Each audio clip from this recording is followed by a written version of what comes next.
नमस्कार दोस्तों, बहुत बहुत स्वागत है आपका पीसीएस सारथी में और आप हैं मेरे साथ। मेरा नाम है सुमित। दोस्तों, आजकल एक जो न्यूज़ है वो चर्चा का विषय बनी हुई है, वो ये कि नोरा फतेही ने जैकलिन फर्नांडिस के ऊपर डेफेमेशन का केस फाइल किया है। और ये क्यों किया है, इसका बैकग्राउंड समझ लेते हैं। इसका बैकग्राउंड ये है दोस्तों कि सुकेश चंद्रशेखर एक व्यक्ति हैं जो कि ईडी के इन्वेस्टिगेशन है उसमें चल रही है, उनसे चल रही है। उन्होंने कई सारे स्कैम करे हैं। पामला के अंडर ईडी उनसे इन्वेस्टिगेट कर रही है, यानी कि prevention of money laundering act के अंदर उनसे पूछताछ चल रही है। और इसी पूछताछ में जो जैकलिन फर्नांडिस हैं उनसे भी पूछताछ चल रही है। और जैकलिन फर्नांडिस ने कहा कि भाई नोरा फतेही जो एक्ट्रेस हैं उनको भी गिफ्ट दिए हैं सुकेश चंद्रशेखर ने।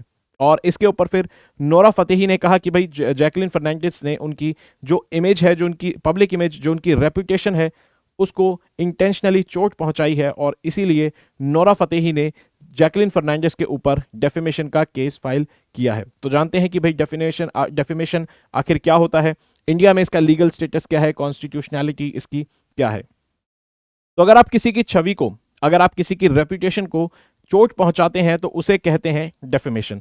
और ये जो चोट पहुंचाई जाती है ये डिसाइड कैसे होता है? ये डिसाइड होता है किसी सामान्य व्यक्ति की नज़र से देखने पर। अगर किसी सामान्य व्यक्ति, ऑर्डिनरी मैन या ऑर्डिनरी पर्सन की नज़र में अगर छवि खराब हुई है तो वो माना जाता है कि वो एक डेफेमेशन का केस है। और इसके पीछे तर्क क्या है? इसके पीछे तर्क ये है दोस्तों कि जो किसी भी व्यक्ति की रेपुटेशन होती है उसको उसकी प्रॉपर्टी की तरह समझा जाता है, प्रॉपर्टी के बराबर रेपुटेशन को देखा जाता है। तो अगर आप प्रॉपर्टी को, रेपुटेशन को हर्ट करते हैं, उसको चोट पहुंचाते हैं, तो आपको या तो सजा हो सकती है या फिर आप जुर्माना भर सकते हैं। ठीक है, देखेंगे आगे कैसे होता है ये। ठीक है, तो जो रेपुटेशन है वो रिटन फॉर्म में भी खराब की जा सकती है और वो बोलकर यानी कि शब्दों के माध्यम से भी खराब की जा सकती है। तो अगर रिटन फॉर्म में खराब करते हैं रेपुटेशन, डिफेमेशन अगर रिटन फॉर्म में होता है तो उसको लाइबल कहा जाता है। और अगर डेफिमेशन स्पोकन यानी कि शब्दों के माध्यम से होता है तो उसे स्लैंडर कहा जाता है। तो अब जब कभी भी ये दो अलग अलग शब्द आएंगे तो याद रखेंगे कि दोनों ही डेफिमेशन के ही टाइप हैं, बस किस तरह से डेफिमेशन हुआ है उस पर डिपेंड करता है। इंडिया में लीगली जो डेफेमेशन है उसको दो तरीके से, दो कैटेगरीज में डिवाइड किया गया है, एक सिविल डेफेमेशन और एक क्रिमिनल डेफेमेशन। तो सिविल और क्रिमिनल की कैटेगरी में डेफेमेशन को डिवाइड किया गया है। सिविल जो डेफेमेशन होता है उसमें क्या फर्क है और क्रिमिनल जो डेफेमेशन है उसमें क्या फर्क है? तो सिविल जो डेफेमेशन है उसमें भी छवि खराब की जाती है, रेपुटेशन खराब की जाती है, लेकिन यहां पर आप किसी व्यक्ति से जुर्माना वसूल सकते हैं एज ए कॉम्पनसेशन, यानी कि उसकी भरपाई करने के लिए आप उस व्यक्ति पर केस फाइल करके उससे जुर्माना वसूल सकते हैं, यानी कि पैसों का कॉम्पनसेशन आप छवि खराब करने के बदले में उससे खरीद सकते हैं। और अगर क्रिमिनल मैटर की बात करें, यानी कि क्रिमिनल डेफिनेशन की बात करें, तो क्रिमिनल डेफिनेशन में अगर कोई व्यक्ति आपकी छवि को नुकसान पहुंचाता है, रेपुटेशन को नुकसान पहुंचाता है, तो आप केस फाइल करके उसको सजा दिलवा सकते हैं, यानी कि 2 साल तक की इसके अंदर सजा हो सकती है। तो अगर आप अपनी रेपुटेशन खराब होने के बदले में किसी को सजा दिलवाना चाहते हैं तो वो मैटर जाएगा क्रिमिनल डेफेमेशन में। ठीक है, चले। और लीगैलिटी क्या है डेफेमेशन की इंडिया में, कहां से आता है ये डेफेमेशन का सोर्स? तो ये सोर्स है सेक्शन 499 और 500 ऑफ आईपीसी। इसके अंडर आपको देखने को मिलेगा कि प्रावधान मिलता है डेफेमेशन का। यहां पर डेफेमेशन की आपको डेफिनेशन भी दिखेगी और डेफेमेशन जो है उसकी जो सजाएं कौन कौन सी हो सकती हैं वो भी दिखेंगी, और जो एक्सेप्शंस हैं वो भी आपको इन 2 प्रोविजंस में देखने को मिलते हैं। और इंडिया में कॉन्स्टिट्यूशनैलिटी क्या है, ये बहुत काम की चीज़ है जो भी लोग एग्जाम वगैरह की तैयारी करते हैं। और हमारे जो सबसे काम की चीज़ है कि भाई डेफेमेशन की कॉन्स्टिट्यूशनैलिटी क्या है, क्या इंडिया में डेफेमेशन कॉन्स्टिट्यूशनली वैलिड है या नहीं। तो जो आर्टिकल 19 है दोस्तों वो फ्रीडम ऑफ स्पीच और एक्सप्रेशन की बात करता है।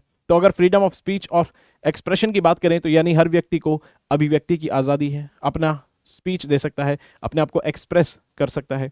लेकिन अगर डेफेमेशन की बात करें तो अगर कोई व्यक्ति हमारे ऊपर आरोप लगाता है तो हम उसके ऊपर केस फाइल करते हैं।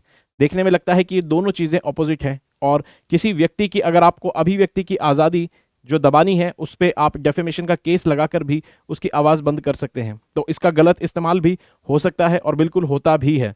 लेकिन सुप्रीम कोर्ट का इस पे क्या स्टैंड है, सुप्रीम कोर्ट ने इस बात को क्या कहा है, हम इस बात को याद रखेंगे कि सुप्रीम कोर्ट ने जो कॉन्स्टिट्यूशनैलिटी इसकी डिसाइड की है, सुप्रीम कोर्ट ने कहा है कि जो डेफेमेशन है ये कॉन्स्टिट्यूशनली वैलिड है। डेफेमेशन के जो प्रोविजंस हैं इंडिया में कानून में वो पूरी तरह से कॉन्स्टिट्यूशनली वैलिड है। क्यों? क्योंकि इन्होंने बताया कि जो डेफेमेशन है और आर्टिकल 19 है इसके अंदर कोई भी कॉन्फ्लिक्ट नहीं है। अब ये बात कैसे डिसाइड होती है कि कोई भी कॉन्फ्लिक्ट नहीं है, आगे समझते हैं। लेकिन एक बार याद रखेंगे कि किस केस में सुप्रीम कोर्ट ने इसकी कॉन्स्टिट्यूशनैलिटी को वैलिड ठहराया था। वो था सुब्रमण्यम स्वामी वर्सेस यूनियन ऑफ इंडिया का केस। तो इस केस को याद रखेंगे, ठीक है।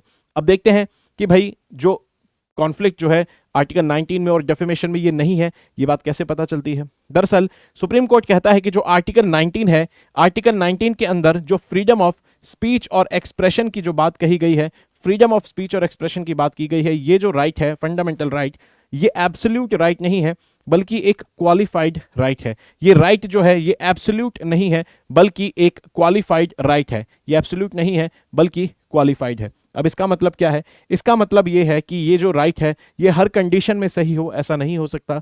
ये जो राइट है इस पर कुछ रिस्ट्रिक्शंस लग सकती हैं, कुछ रीजनेबल रिस्ट्रिक्शन लग सकती हैं। और आप जानते हैं कॉन्स्टिट्यूशन के आर्टिकल 19(2) के अंदर रीजनेबल रिस्ट्रिक्शंस बताई गई हैं जो कि फंडामेंटल जो राइट है freedom of speech and expression उस पर लगती हैं। और उनमें से एक रिस्ट्रिक्शन जो है वो डेफेमेशन भी है। उसमें से एक रिस्ट्रिक्शन जो है वो डेफेमेशन भी है। और सुप्रीम कोर्ट कहता है, तो ये तो बात हुई कि भाई क्यों एब्सोल्यूट नहीं है और क्वालिफाइड कैसे है। और सुप्रीम कोर्ट जो कहता है, सुप्रीम कोर्ट कहता है कि जो आर्टिकल 21 यानी कि जो राइट टू लाइफ है, और जो राइट टू लाइफ है उसके अंदर आपको मिलेगा राइट टू रेपुटेशन भी उसी आर्टिकल यानी कि 21 के अंदर आता है, उसी का एक पार्ट है। तो एक राइट टू लाइफ यानी कि एक अच्छी लाइफ के लिए राइट टू रेपुटेशन होना बहुत ज़रूरी है। तो सुप्रीम कोर्ट इसीलिए कहता है कि जो डेफेमेशन का केस है और आर्टिकल 19 है वो एक दूसरे के कॉन्फ्लिक्ट में नहीं है और डेफेमेशन के प्रोविजंस जो हैं वो लीगली वैलिड हैं इंडिया के अंदर। तो ये था पूरा मुद्दा दोस्तों, इसके अंदर हमने डेफेमेशन को समझा। और अगर आप मुझसे इंस्टा पे जुड़ना चाहते हैं, इंस्टाग्राम पर मुझे फॉलो करना चाहते हैं और कोई भी डाउट अगर पूछना चाहते हैं तो मुझे फॉलो कर सकते हैं। साथ ही में पीडीएफ्स आपको यहाँ पर मिल जाएंगी और मेल भी कर सकते हैं अगर और कोई बातचीत का जरिया ना हो तो, ठीक है। तो मिलते हैं दोस्तों, पढ़ते रहेंगे, अपना ख्याल रखेंगे। जय हिंद दोस्तों।